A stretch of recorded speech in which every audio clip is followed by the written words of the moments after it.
لله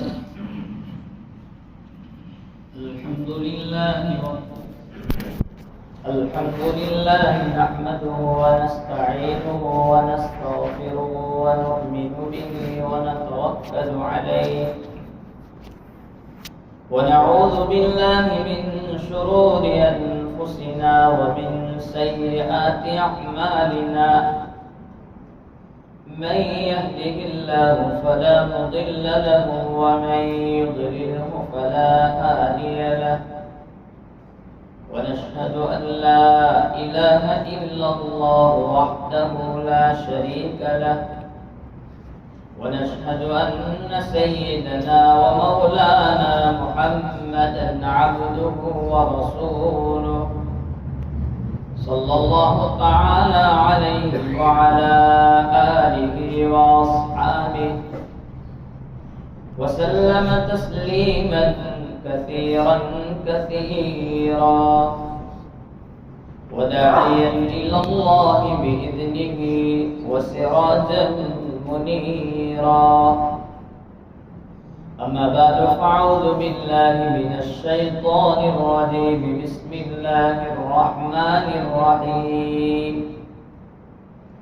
وإذ ابتلى إبراهيم ربه بكلمات فأتمهن صدق الله مولانا العظيم قال الله تبارك وتعالى في شان حبيبه إن الله وملائكته يصلون على النبي يا أيها الذين آمنوا صلوا عليه وسلموا تسليما اللهم صل على سيدنا محمد وعلى آل سيدنا محمد وبارك وسلم. گرامی قدر بزرگان محترم اور عزیز ساتھیوں، مذہب اسلام سے ہمارا تعلق ہے. اسلام کا مطلب ہے مان لینا، اپنے سر اور اپنے ماتھے کو خدا کی چوکھٹ پر جھکا لینا. میری سمجھ میں آوے کہ نہ آوے، میری عقل میں آوے کہ نہ آوے، اس کا حکم مان لینا. اس کا نام اسلام ہے. اگر اس کو دوسری زبان میں کہیں تو رب چاہے زندگی گزارنا، من چاہے زندگی کو چھوڑ دے. اس کا نام اسلام ہے. اور اس کی ابتدا ہوتی ہے، شروعات ہوتی ہے انسان کے اپنے عقیدے سے. عقیدے کے بعد وہ اپنا مال، اپنی جان اس کو بھی قربان کر دیتا ہے اور آخر میں اپنے اہل و عیال کو بھی قربان کرنے کے لیے تیار ہو جاتا ہے. تو ابتدا ہوتی ہے عقیدے سے. عقیدہ ہے تو اس کے بعد سب کچھ ہے. اگر دل میں خدا نہیں تو پھر باقی کچھ بھی کام کا نہیں ہے. جس کو قرآن نے کہا ہے کہ اگر کوئی بندہ خدا کے ساتھ کسی کو شریک کرتا ہے یا پھر دوسرے سب کچھ اعمال کر لے، نیک اعمال کر لے، لیکن خدا نہیں ہے تو اس کا کوئی اعتبار نہیں اس کے ایمان کا.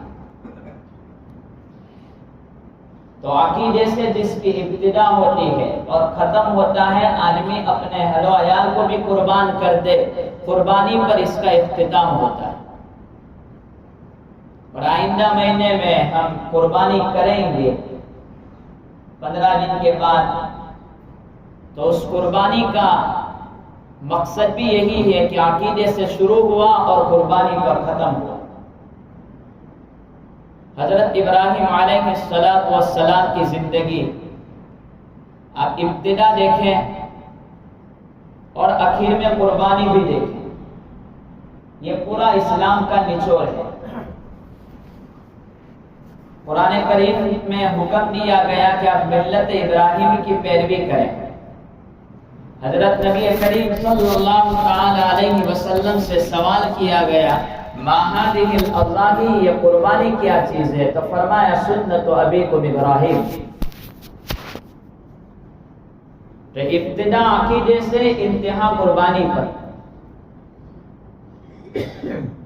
حضرت ابراہیم علیہ السلام پہلے اپنے عقیدے کو پختہ کر رہے ہیں، ڈھونڈ رہے ہیں کہ مجھے پیدا کرنے والا کون ہے، کس نے مجھے جنم دیا، کون دنیا میں مجھے لایا، میرا خالق کون، میرا مالک کون۔ دل میں طرف پیدا ہوئی تو اس طرف کے لیے سب سے پہلے حضرت ابراہیم علیہ السلام نے آسمان کی طرف نگاہ اٹھائی، دیکھا چاند سورج ہے، چاند اور ستارے ہیں رات کے وقت میں، کہا کہ ایک بڑی دمک چمک ہے، اس میں میرا خدا مجھے مل سکتا ہے۔ لیکن دیکھا کہ وہ غائب ہو چکا، فلما افل، جب وہ غائب ہو چکا، قال لا احب العافلین، کہ جو غائب ہو جاوے وہ خدا ہو نہیں سکتا۔ پھر دیکھا صبح میں کہ سورج نکلا، سورج بڑی روشنی کے ساتھ اور اپنی روشنی پھیلا رہا ہے اور گرمی بھی دے رہا ہے، تو یہ میرا خدا ہو سکتا ہے۔ قال ھذا ربی ھذا اکبر، یہ میرا خدا ہو سکتا ہے، بہت بڑا خدا ہے۔ جب یہ بھی غائب ہو چکا تو کہا یہ بھی میرا خدا ہو نہیں سکتا، جو غائب ہو خدا نہیں۔ تو خود اپنے دل میں، ان کے دل میں اللہ تبارک و تعالیٰ نے بات ڈالی کہ پھر خدا کون ہوگا، تو انی وجہت وجہی للذی، جس کو ہم قربانی میں دعا پڑھتے ہیں کہ وہ خدا ہو سکتا ہے جو سیدھی راہ دکھلاوے، اور وہ خدا ہو سکتا ہے جس نے آسمان کو بھی پیدا کیا، زمین کو پیدا کیا، یہ چھپنے والی چیزوں کو بھی اسی نے پیدا کیا، وہ میرا خدا ہو سکتا ہے۔ فطر السماوات والارض حنیفا وما انا من المشرکین۔ جب عقیدے کے اعتبار سے مضبوط ہو چکے تو عقیدہ مضبوط ہوگا تو آدمی اسلام پر مضبوط قائم رہے گا، اور عقیدہ مضبوط نہیں ہوگا تو پھر آدمی تمام چیزوں میں کمزور، یہاں تک کہ وہ نماز میں بھی اشکال کرے گا نا، قربانی میں بھی اشکال کرے گا کہ قربانی کیوں، یہ اشکال پیدا ہوگا اس کے دل میں کہ قربانی کی کیا ضرورت۔ لاکھوں جانور روزانہ دنیا میں 3 دن میں قربان کیے جائیں گے، 10، 11، 12 ذی الحجہ کو، تو اتنے پیسے غریبوں کے گھر بنا دیے جائیں، اتنے پیسوں سے غریبوں کے گھر میں اناج ڈال دیا جائے، تو پھر اسلام نے ایسا حکم کیوں دیا قربانی میں جانوروں کو ذبح کرنے کا، یہ اشکال پیدا ہو سکتا ہے اور ہوتا ہے۔ کمزوری کی بنیاد پر، اسلام پر مکمل نالج نہ ہونے کی بنا پر آدمی میں یہ اشکال پیدا ہوتے ہیں کہ آخر اس کی کیا ضرورت ہے۔ اگر قربانی کو اسلام سے الگ کر کے دیکھیں گے تو سمجھ میں نہیں آئے گا، لیکن اگر اس کو اسلام کی مکمل ڈکشنری کے ساتھ دیکھیں گے تو سمجھ میں آئے گا کہ قربانی کا ایک بڑا مدار ہے اسلام۔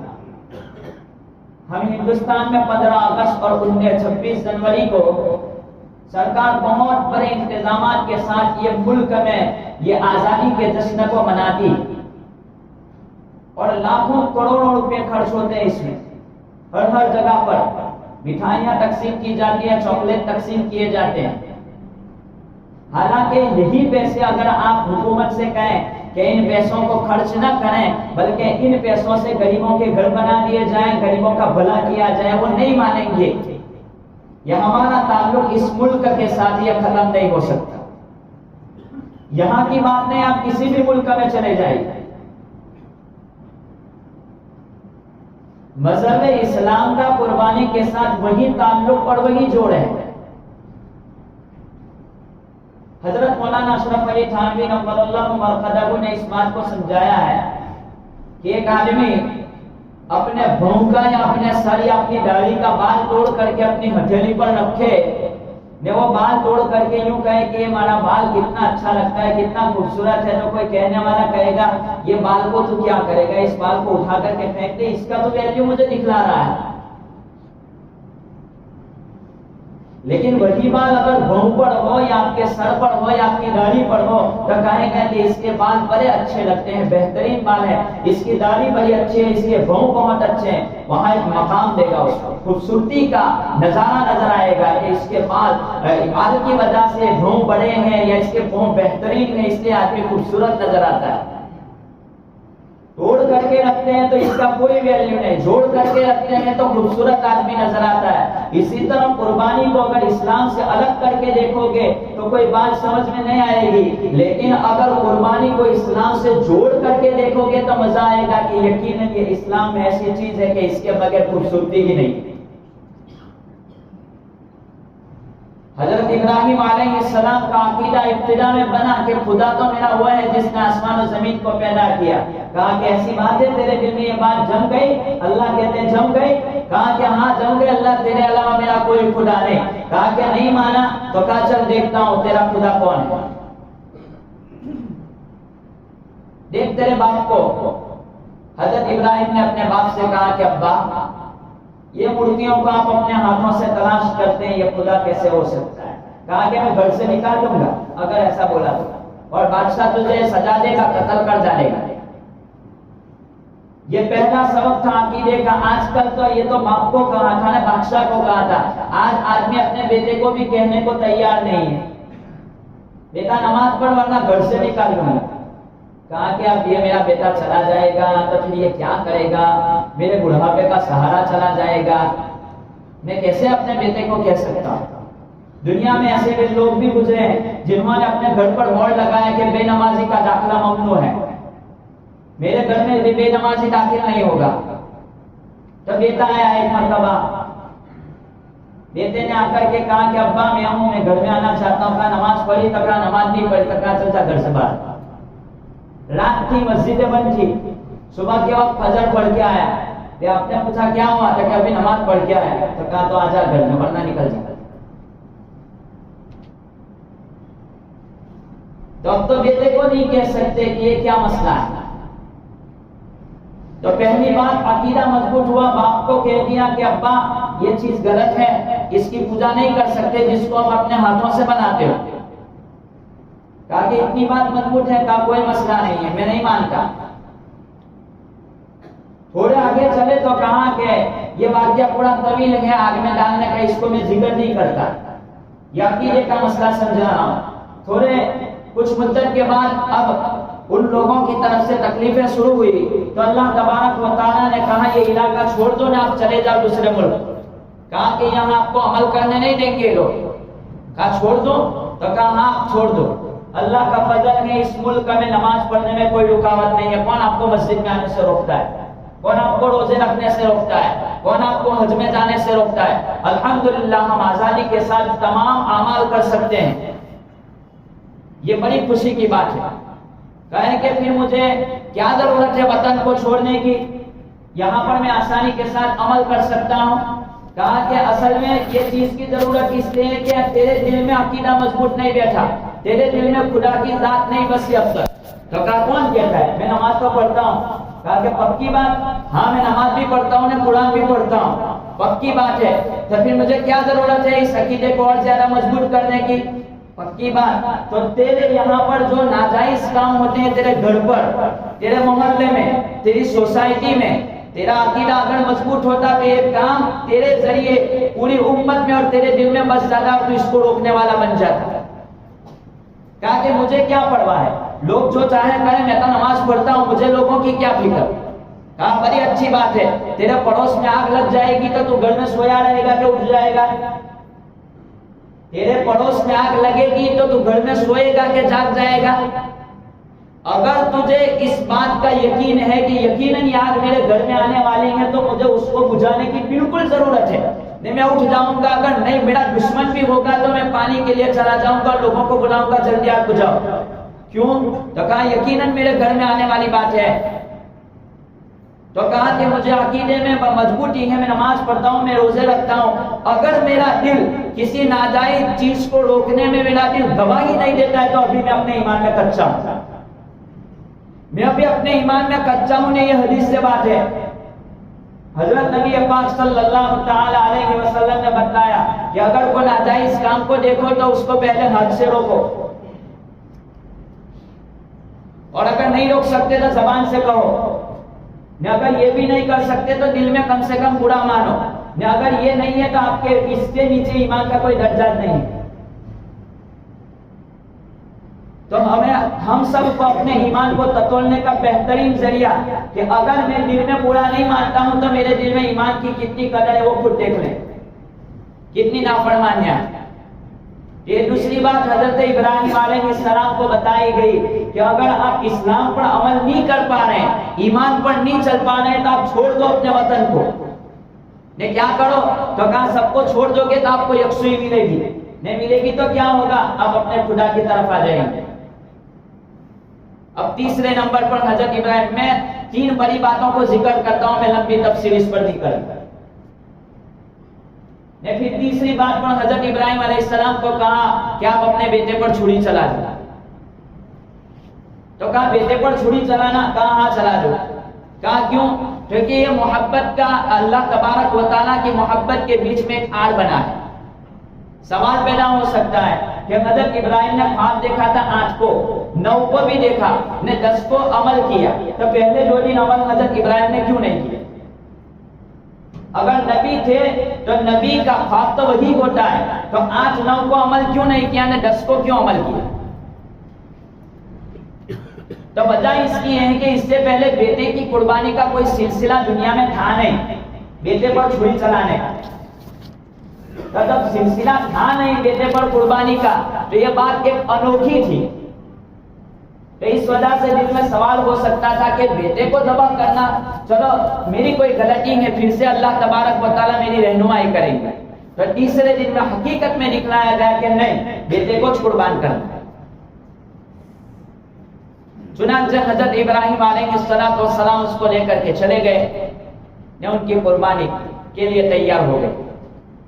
لیکن اللہ تبارک و تعالیٰ نے کہا کہ آپ اپنی قربانی میں کامیاب ہو چکے، آپ تمام امتحانات میں کامیاب ہو چکے، عقیدہ آپ کا مضبوط تھا، تو عقیدے کی مضبوطی کے بعد آپ نے اپنے باپ کی پرواہ نہیں کی، وقت کے بادشاہ کی پرواہ نہیں کی، نے آپ نے کہا کہ میرا اللہ ایک ہے۔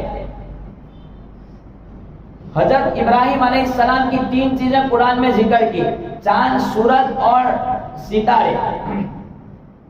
کہا کہ چمک دمک والی جو چیز ہے، تو چمک دمک والی چیز سے آپ اس سے لالچ میں آ جائے کہ بڑی اچھی خوبصورت چیز دکھتی ہے، یہ خدا ہو سکتا ہے۔ کہا کہ دنیا میں بھی آپ کو پیسوں کی لالچ آئے گی، جب پیسے بڑی خوبصورت چیز ہے، بڑی لذیذ چیز ہے، ہو سکتا ہے اس کو دیکھ کر کے آپ کہہ دیں کہ یہ بڑی اچھی چیز ہے، یہی میرا خدا ہو سکتا ہے۔ کہا کہ پیسوں سے کچھ نہیں، پیسوں کے بغیر کچھ ہو ہی نہیں سکتا، یہ بات ہے۔ تو کہا کہ حضرت ابراہیم کو پوچھ لے جا۔ دوسری چیز سورج کی گرماہٹ اور بادشاہ کا غصہ، یہ 2 چیزیں۔ تو کہا کہ یہ 2 چیزیں ایسی ہیں کہ آدمی کو ختم کر سکتی ہیں، بادشاہ آگ میں ڈال سکتا ہے۔ کہا کہ اسلام اور ایمان اور توحید کے بارے میں کوئی کمپرومائز نہیں، کوئی سمجھوتا نہیں، اگر خدا ایک ہے تو ایک ہے، چاہے ساری دنیا اس کو منا کر دے۔ جب یہ تمام چیزیں ہوگی تو پھر آخر میں بندہ کہے گا اب اللہ کا حکم ہے، میں قربانی کرنے کے لیے بھی تیار ہوں۔ ورنہ آدمی کو اسلام کے ایک ایک حکم پر اعتراض ہوگا، ایک ایک حکم پر اعتراض ہوگا کہ یہ کیا چیز ہے، یہ کہاں سے آیا، نماز کیا چیز ہے، روزہ کیا چیز ہے۔ ابھی تو ہم ابتدا میں ہیں، ابھی ہم یہ بات سمجھ نہیں رہے ہیں۔ آج اس معاملے میں قربانی کے بارے میں ہماری طرف سے بڑی کوتاہی ہے، ہم قربانی کو سرسری نگاہ سے دیکھتے ہیں، بلکہ اب تو یہاں تک مسئلہ آ گیا ہے کہ کسی بھی طرح قربانی کہیں کر دو، 2-3 ہزار میں ہمارا مسئلہ حل ہو جائے گا۔ اگر ہم قربانی کو انجام اپنے گھروں پر نہیں دیں گے، ہماری نسلیں قربانی بھول جائے گی قربانی کیا چیز ہوتی ہے۔ اس معاملے میں لوگوں کو اشکال ہے کہ بھائی ہمارے گھر پہ کرنے والا کوئی نہیں ہے، پھر ہم قربانی کریں دوسری جگہ بھیج دیں تو کیا مسئلہ ہے؟ کوئی مسئلہ نہیں، آپ کی قربانی ادا ہو جائے گی، لیکن آپ اپنے بیٹے کی شادی وہاں غریب علاقوں میں جا کر کے ولیمہ کیوں نہیں کر دیتے؟ گھر میں کرنے والا کوئی نہیں ہے تو آپ بنگال میں جا کر کے ولیمہ کرو، آسام میں جا کر ولیمہ کرو، بہار میں جا کر کے ولیمہ کرو، کیوں؟ کیونکہ وہاں غریب لوگ ہیں، ہم ان کو کھلانا چاہتے ہیں۔ لیکن ان سب 900 انہیں کھواڑا لٹائیں، کیسے ہو سکتا ہے؟ ہو جائے گی قربانی مسئلے کی روح سے، کوئی مسئلہ نہیں ہے، اس میں کوئی روک ٹوک نہیں ہے، لیکن کم سے کم اپنے ضمیر کو تو پوچھو کہ یہ قربانی تو میں کر رہا ہوں، لیکن حقیقت میں مجھے کیا کرنا چاہیے؟ گھر گندا ہوتا ہے، شادی میں گندا نہیں ہوتا۔ شادی میں آدمی کہاں سے تیرے پاس آ جاتے ہیں؟ شادی کرنے کے لیے کھلانے والے کہاں سے آ جاتے ہیں؟ شادی کرنے کے لیے کاٹنے والے کہاں سے آ جاتے ہیں؟ سب کچھ تیرے گھر پر کام کے لیے لوگ کہاں سے آ جاتے ہیں؟ کھانے کھلانے والے. اور یہاں پر مسئلہ پیش آیا تو اس کے بارے میں بڑی کوتاہی ہے ہمارے یہاں. اس کو سمجھنے کی ضرورت ہے. اگر نہیں کریں گے آنے والی نسل اس قربانی کو بھول گئی تو اس کے ذمہ دار ہم ہوں گے. ضرورت ہے اس بات کی کہ ہم قربانی کو انجام دیں. آج ہمارے علاقوں میں قربانی اب بالکل دھیرے دھیرے ختم ہوتی جا رہی ہے. پھر لوگ ڈھونڈتے ہیں کہ یہ گوشت کا مسئلہ کیا ہے, یہ تمام چیزوں کی ضرورت کیا, کیسے پوری ہوگی. تو یہ اسلام نے حکم دیا ہے, آپ کریں, ان لوگوں کا بھی خیال رکھیں, ہر معاملے میں خیال رکھیں. میں منع نہیں کرتا, میں ایسا نہیں کہتا کہ بنگال قربانی نہ کی جائے, آسام قربانی نہ کی جائے, بہار میں قربانی نہ کی جائے. میں ان لوگوں کا مخالف, ان لوگوں کا ورودھی نہیں ہوں. ہر جگہ قربانی ہوتی ہے, اس کا کوئی مسئلہ نہیں ہے. لیکن میں نے اپنی ذات کے لیے قربانی کا کیا حق ادا کیا؟ اگر میرے دل میں میرے بیٹے کی عقیدت ہے, میرے بیٹے سے محبت ہے, تو میں چاہتا ہوں کہ میرے بیٹے کا ولیمہ میرے گھر کے آنگن میں ہونا چاہیے یا میرے علاقے میں ہونا چاہیے. یہ عقیدت کا مسئلہ ہے. بلکہ اگر کہیں پر بھی میرا باپ یا میرا بیٹا کتنے دور ملک میں مر جاوے تو اس کا جنازہ یہاں لانے کی فکر کرتے ہیں کہ میرے گھر میں اس کو دفن کرنا چاہیے. لیکن ایک خدا کے لیے ایک کام کیا جا رہا ہے, اس کے بارے میں بہت کوتاہیاں ہو رہی ہیں. تو حضرت ابراہیم علیہ السلام کا سبق یہی دیتا ہے کہ تیری ابتدا عقیدے سے دیکھ. اگر تیرا عقیدہ دل میں بیٹھا تو تیرے باپ اور تیرے بیٹے کو بھی کہے گا ابا یہ غلط ہے, نماز پڑھو. اگرچہ طریقہ ابا کی کہنے کا الگ ہوگا کہ اسلامی روح اسلامی طریقے سے اس کو کہا جائے گا, نرمی سے کہا جائے گا, امر بالمعروف نہی عن المنکر میں سختی نہیں کرے گا باپ کے ساتھ, وہ طریقہ الگ ہوگا. لیکن کہے گا کہ یہ غلط چیز ہے. بیٹے کو بھی کہے گا کہ یہ غلط چیز ہے, چاہے وہ پیسہ کما کے دیتا ہو کہ نہ دیتا ہو, مجھے تیرے پیسوں کی کوئی پڑی نہیں ہے. نماز تو چلا جائے گا تو میرا خدا ہے, چلا جا. اب اولاد کو لوگ اس لیے نہیں ڈانٹتے کہ اگر ہم اپنی اولادوں کو ڈانٹیں گے تو گھر چھوڑ کر کے چلا جائے گا. فجر کا عالم دیکھے, نمازوں کا عالم دیکھے, جمعہ کا عالم دیکھے. ہم کس بنیاد پر, کس منہ سے ہم مسلمان ہونے کا عقیدہ کہہ رہے ہیں کہ میں مسلمان ہوں؟ اسلام کا جبکہ پہلا فرض ہے نماز پڑھنا, تو قربانی یہ سبق سکھلاتی ہے کہ اس کی ابتدا ہوگی عقیدے سے شروع ہو کر کے اپنا مال, اپنی جان اور ضرورت پڑے تو اہل و عیال کی بھی قربانی, اسی کا نام ہے اسلام. اگر یہ سبق نہیں سمجھے تو پھر قربانی کو بھی نہیں سمجھیں گے اور اسلام کو بھی نہیں سمجھیں گے. حضرت ابراہیم علیہ السلام کا پورا واقعہ اس بات کا سبق دے رہا ہے. اس لیے ہمیں اس بات کو سمجھنا ہے, اور قربانی کرنے سے پہلے اگر اب تک ہم قربانی کرتے چلے جا رہے ہیں تو قربانی کے ساتھ اس بات کو جوڑتے چلے جائیں کہ قربانی میں کیوں کر رہا ہوں, اور دکھلاوے کے لیے قربانی نہ کریں. آج تک کا تو لوگ دکھلاوے کے لیے بہت قربانی کرتے ہیں کہ میرا سب سے مہنگا. ریاکاری نہیں, اللہ تبارک و تعالیٰ بڑا غیور ہے, تو میرے لیے کرتا ہے تو کر, ورنہ مجھے تیرا کچھ نہیں چاہیے, تو کروڑوں بھی دے گا, مجھے کوئی ضرورت نہیں. لوگ میڈیا پر آنے کے لیے, واٹس ایپ پر پھرانے کے لیے قربانی کرتے ہیں. کہا کہ میرا جانور اتنا مہنگا ہے, میرا بکرا اتنا مہنگا ہے, اس پر اللہ اللہ لکھا ہوا موجود نہیں ہے, اس لیے میں اس کے پیسے دے رہا ہوں. اگر اللہ کے نام کی قدر ہے تو تیرے جسم پر کر لے, تیرے نبی کے نام کی قدر ہے تو تیرے جسم پر کر لے, تیرے خدا کے نام کی قدر ہے تو جس مولوی کے سینے میں قرآن ہو اس مولوی کی قدر کر لے. خالی یہاں اللہ کا نام لکھا ہے تو کودتا ہے, تو سینے میں تو پورا قرآن ہے مولوی. حافظوں کے دلوں میں قرآن ہے, اس کی قدر کر. یہ خالی شیطانی دھوکے ہیں. یہ دکھلاوا شیطان اس طریقے سے ہم کو دور کرتا ہے اس سے کہ جاؤ. اس کو سمجھنے کی ضرورت ہے. اللہ تبارک و تعالیٰ ان باتوں پر ہمیں عمل پیرا ہونے کی توفیق عطا فرمائے. آمین. وآخر دعوانا الحمدللہ رب العالمین.